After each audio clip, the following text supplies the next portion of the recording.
What's going on, everybody? Welcome back to Shop Talk. I'm Noah. We are here at DNS Bait Tackle and Fly Shop here in Madison, Wisconsin.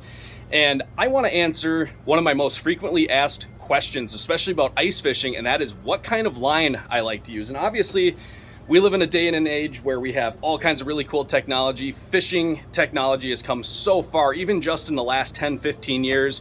And we have so many options for so many things: baits, rods, reels, lines, all that stuff. So I wanted to give you guys a quick run through on basically the three main types of line, right? Monofillament, fluorocarbon, and braided line, and kind of give you my thoughts on the usage of those.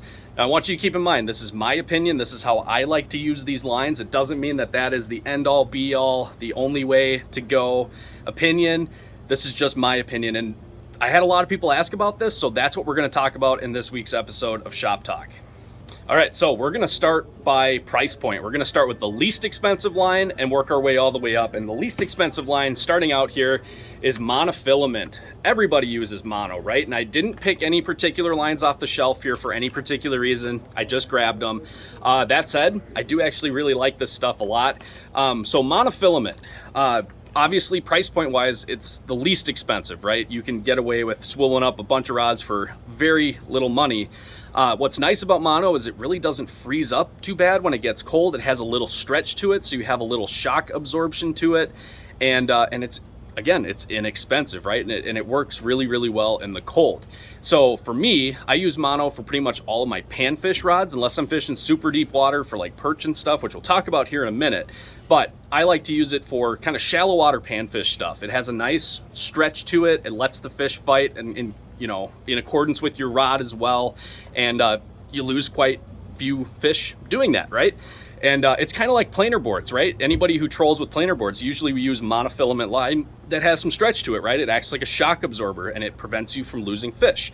So as far as price point goes and fishability goes, mono is a great choice, especially for panfish. Now, let's work our way up here a little bit. We're gonna go to fluorocarbon. Again, I just grabbed a random spool off the shelf here. For me, fluoro is more of a leader material. It's used more for just invisibility, right? So especially when you're using something like a braided fishing line. Hey guys, how's it going? It's busy. No, you guys are good. It's busy in the shop today, guys. That is a good thing. We like to see that. But anyway, fluorocarbon.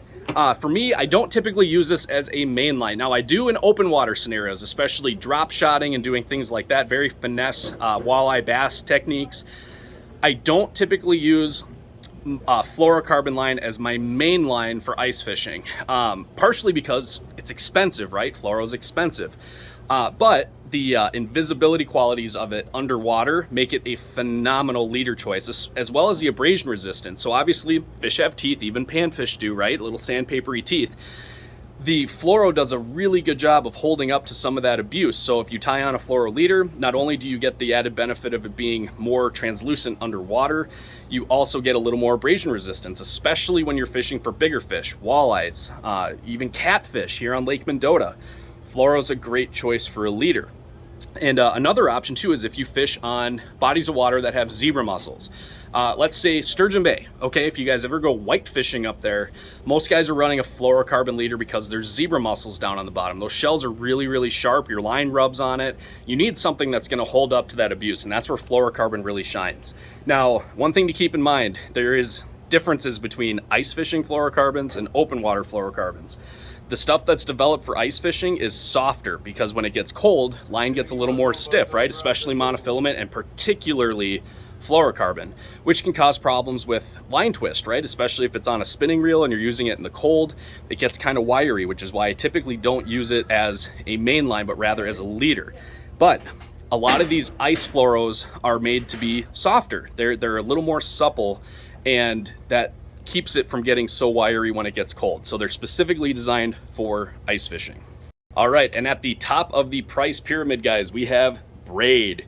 We got some Suffix 832 braid here. I use this stuff open water as well as ice fishing.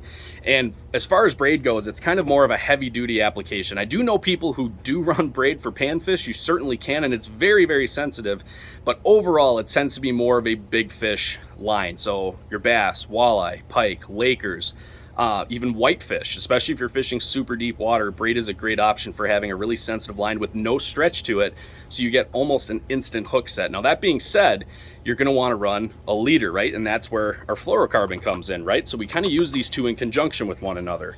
Another question I've got asked a handful of times was, can you use a fluoro leader with a mono mainline? And absolutely you can, especially if you're worried about being stealthy in really clear water.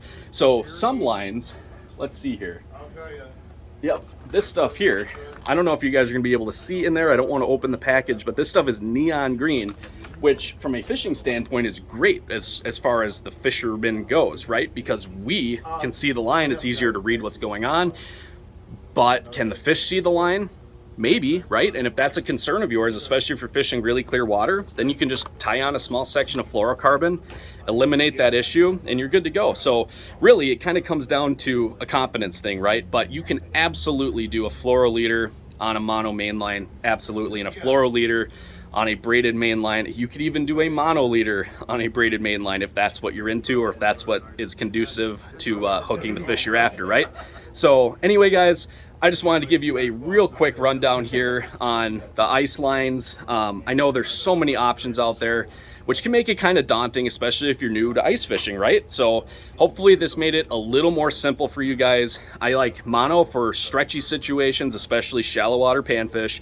Fluoro for leader material. You could use it as a mainline, I prefer not to. And braid for bigger fish, typically with a fluorocarbon leader. So thank you guys so much. If you're in the market, especially if you're in the Madison area, come on down to DNS. The guys that work here will get you guys set up with anything you need. They're super knowledgeable, and you might even run into me down here making a video, and you could be in it if you want. So keep the video suggestions coming, guys. I appreciate it. We all here at DNS appreciate it. We'll see you guys on the next video.